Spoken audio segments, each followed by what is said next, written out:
Sebelum kita mendengarkan khotbah minggu saat ini, kita bersatu dalam doa. Damai sejahtera Allah yang melampaui segala akal akan memelihara hati dan pikiranmu di dalam Kristus Yesus Tuhan kita. Amin. Saudara-saudari yang terkasih dalam nama Tuhan Yesus, firman Tuhan bagi kita tertulis di dalam Roma 4 ayat 18 sampai ayat yang ke-25. Demikian dikatakan, sebab sekalipun tidak ada dasar untuk berharap, namun Abraham berharap juga dan percaya bahwa ia akan menjadi bapa banyak bangsa menurut yang telah difirmankan. Demikianlah banyaknya nanti keturunanmu. Imannya tidak menjadi lemah, walaupun ia mengetahui bahwa tubuhnya sudah sangat lemah, karena usianya telah kira-kira 100 tahun, dan bahwa rahim Sarah telah tertutup. Tetapi terhadap janji Allah, ia tidak bimbang karena ketidakpercayaan. Malah ia diperkuat dalam imannya, dan ia memuliakan Allah dengan penuh keyakinan bahwa Allah berkuasa untuk melaksanakan apa yang telah ia janjikan. Karena itu hal ini diperhitungkan kepadanya sebagai kebenaran. Kata-kata ini, yaitu hal ini yang diperhitungkan kepadanya, tidak ditulis untuk Abraham, tetapi ditulis juga untuk kita. Sebab kepada kita pun Allah memperhitungkannya, karena kita percaya kepada Dia yang telah membangkitkan Yesus Tuhan kita dari antara orang mati, yaitu Yesus yang telah diserahkan karena pelanggaran kita dan dibangkitkan karena pembenaran kita. Demikianlah firman Tuhan. Saudara-saudari yang terkasih dalam nama Tuhan Yesus Kristus, topik nas khotbah kita ini adalah Allah memperhitungkan iman sebagai kebenaran.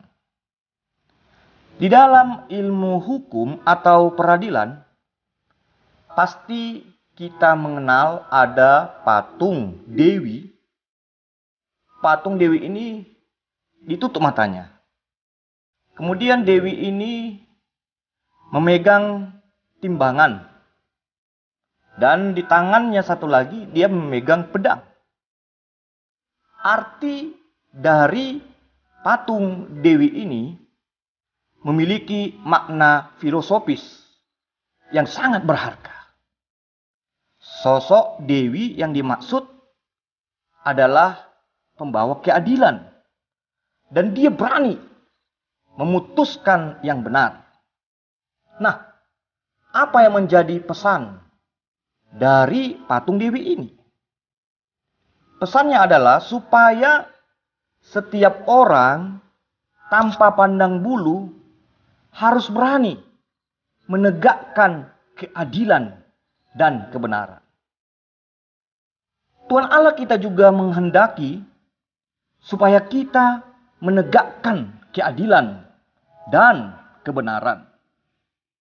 Bagi orang yang beriman khususnya, dasar kita menegakkan keadilan dan kebenaran adalah firman Allah.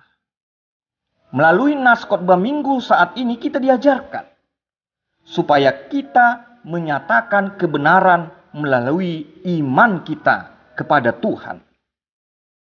Bukan didasari oleh kekuatanmu, kekuatan kita. Bukan juga didasari oleh kemampuan, pengetahuan yang ada pada diri kita sendiri. Kita dapat berjalan dan menyatakan kebenaran itu karena kekuatan itu bersumber dari Tuhan. Saudara-saudari, ada hal yang sebenarnya melatar belakangi nas ini dituliskan oleh Rasul Paulus. Rasul Paulus melihat pada saat itu banyak sekali kesalahan yang dilakukan oleh orang-orang yang ada di Roma untuk berusaha hidup benar. Khususnya pada saat itu yang dilakukan oleh bangsa Romawi dan juga orang-orang Yahudi. Mereka tidak konsisten untuk menyatakan kebenaran itu. Seolah-olah kebenaran itu hanya milik orang yang berkuasa, sedangkan kaum lemah seperti orang miskin, orang cacat, para janda, itu semuanya tidak perlu mendapatkan hak kebenaran. Saat nats ini dituliskan oleh Paulus, dia melihat banyak sekali terjadi saudara-saudari konflik di antara masyarakat Roma. Timbul pada saat itu sikap saling tidak percaya, tuding-menuding, dan juga nantinya berujung kepada perpecahan. Situasi kehidupan masyarakat Roma juga semakin lama semakin kacau. Ditambah lagi dengan situasi bencana gunung berapi Vesuvius di Pompei. Gunung berapi ini memporak-porandakan kota Roma. Dan pemerintahan Romawi pada saat itu sangat sulit sekali memulihkan keadaan masyarakat pada saat itu. Karena apa? Karena tidak ada lagi dukungan dari masyarakat karena keadaan masyarakat yang terus terpecah belah. Saudara-saudari, ada alasan dari Rasul Paulus mengangkat pengalaman iman Abraham untuk menyadarkan kehidupan masyarakat Roma saat itu. Melalui pengalaman iman Abraham, orang-orang beriman harus tetap mengingat betapa besarnya kasih dan rahmat Tuhan itu. Gambaran kehidupan Abraham sebenarnya adalah metafora kehidupan orang beriman. Kehidupan yang dijalani Abraham memiliki banyak kesamaan dengan kehidupan orang-orang yang berjuang di dunia ini. Abraham pernah menghadapi tekanan hidup. Juga dia pernah menghadapi ketegangan bersama dengan keluarganya, bersama dengan istrinya. Saat Abraham menghadapi masalah secara finansial juga, hartanya dirampas oleh pihak musuh. Tetapi Abraham tidak mau meninggalkan Allahnya. Demikian juga saudara-saudari saat terjadi konflik di dalam keluarganya antara Sarah istrinya dengan budak perempuan Hagar. Abraham tetap berhikmat untuk menyelesaikan masalah keluarganya. Abraham juga menunjukkan bahwa dia adalah abdi Allah yang tetap mau setia beriman kepada Allah. Saudara-saudari, dari pengalaman hidup Abraham ini, kita diingatkan untuk belajar menjalani hidup ini. Jangan mau pernah imanmu lemah saat berada di dalam kesulitan dan kesusahan. Sebab Allah pasti menyatakan kemuliaannya dengan memulihkan kehidupanmu. Juga jangan pernah menjadi sumbuh untuk menggalakkan api perpecahan. Hiduplah beriman dan jadilah pembawa damai. Sebab hanya orang-orang yang membawa damailah yang dikatakan disebut anak-anak Allah. Saudara-saudari, dari pengalaman keberimanan Abraham ini, kita disadarkan bahwa Allah tidak pernah memperlengkapi kita dengan harta, memperlengkapi kita dengan kesenangan-kesenangan yang ada di dunia ini. Dia juga tidak memperlengkapi kita semuanya yang ada di dunia ini sebagai dasar pengharapan bagi kita untuk beriman kepadanya. Dan itu juga telah dinyatakan di dalam nas ini. Allah tidak pernah berfirman kepada Abraham untuk menjanjikannya kesenangan dari dunia ini. Bukan harta, bukan juga kekuasaan di dunia ini yang menjadi janji Allah bagi Abraham. Janji yang dinyatakan Allah bagi Abraham adalah dia akan menjadi bapa dari segala bangsa dan memiliki banyak keturunan. Arti dari janji ini adalah supaya Abraham beserta keturunannya tetap setia beriman pada Allah. Abraham beserta keturunannya juga diberikan perintah oleh Allah untuk mengarahkan seluruh bangsa di dunia ini untuk percaya kepada Allah yang mereka sembah.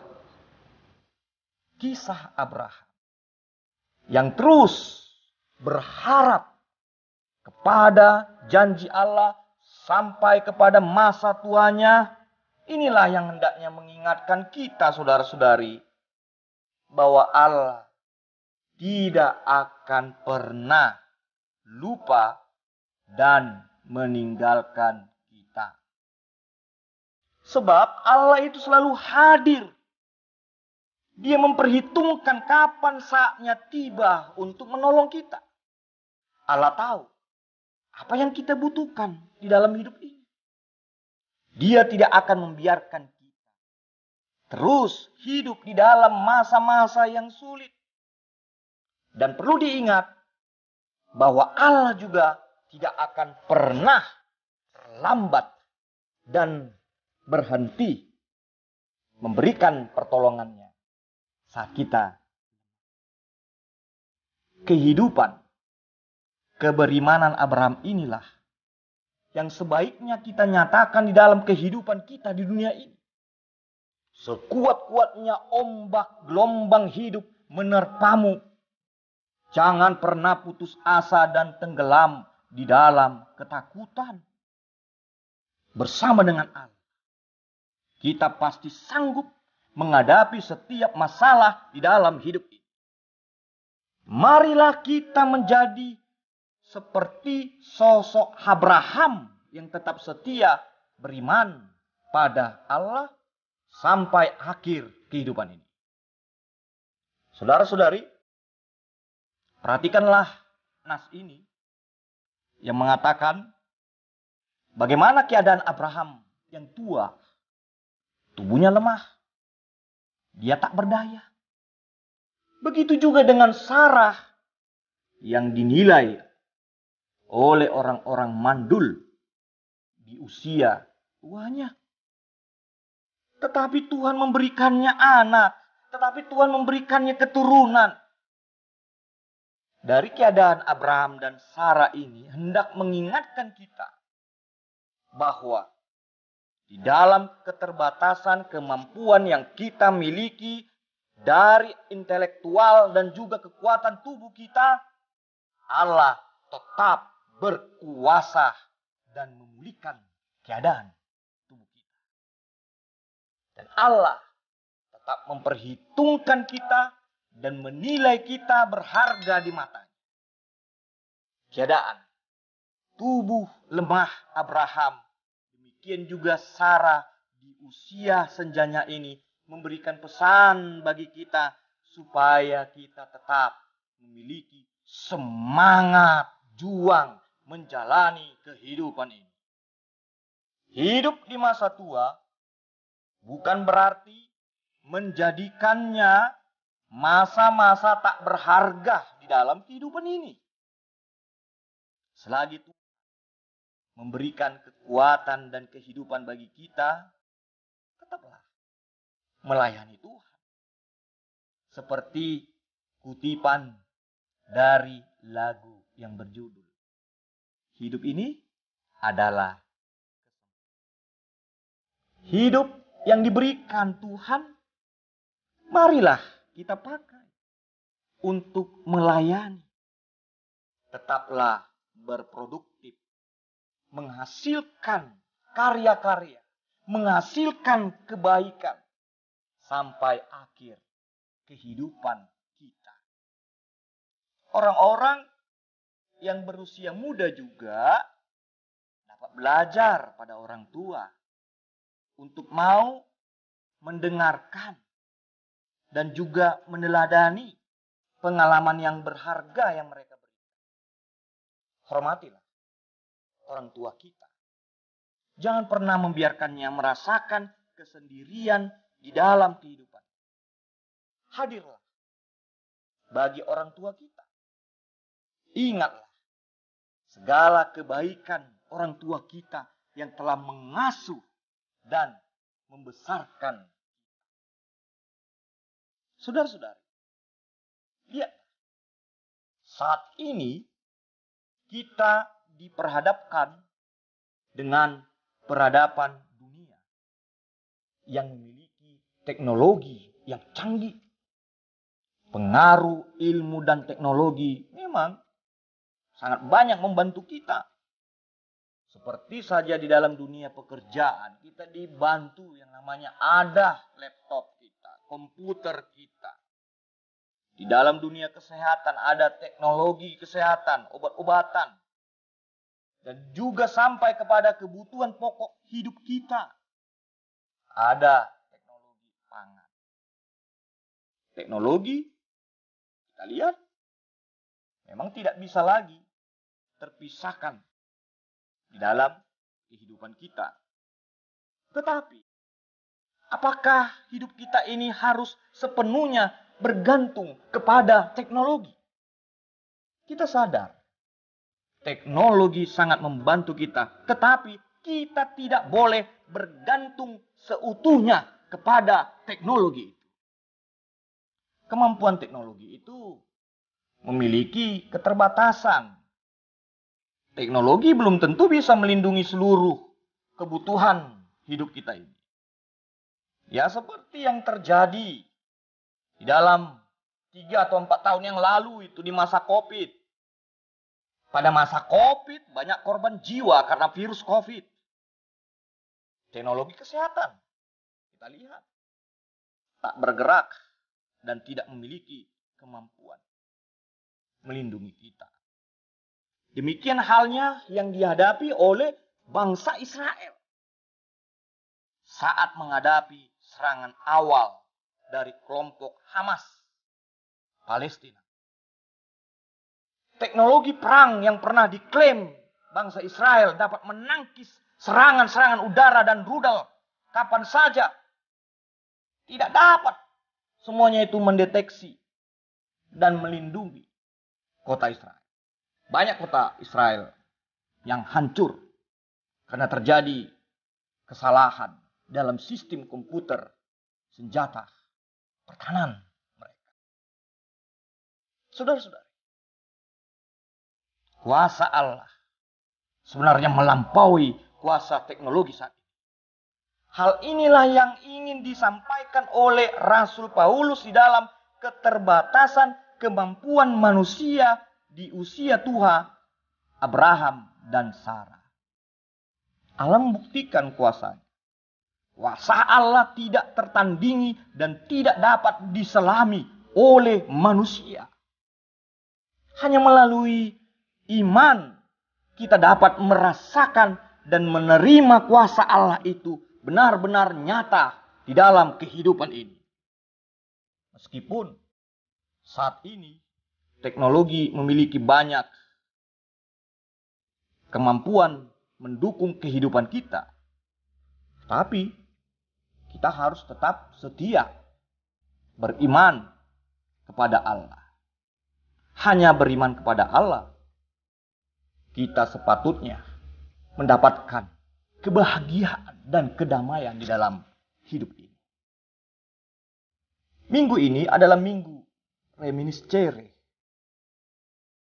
Di dalam minggu ini kita diingatkan untuk mengingat segala kasih setia dan rahmat Tuhan. Kasih setia dan rahmat Tuhan tak berkesudahan di dalam kehidupan kita. Allah pasti mempertimbangkan iman kita sebagai kebenaran. Tidak ada yang luput dari pandangan Allah. Itu yang dikatakan firman Allah di dalam Matius 10 ayat 30. Bahkan rambut kepalamu semuanya terhitung Allah. Allah selalu berada beserta dengan kita. Terberkatilah kita semua yang mendengarkan firman Tuhan. Amin.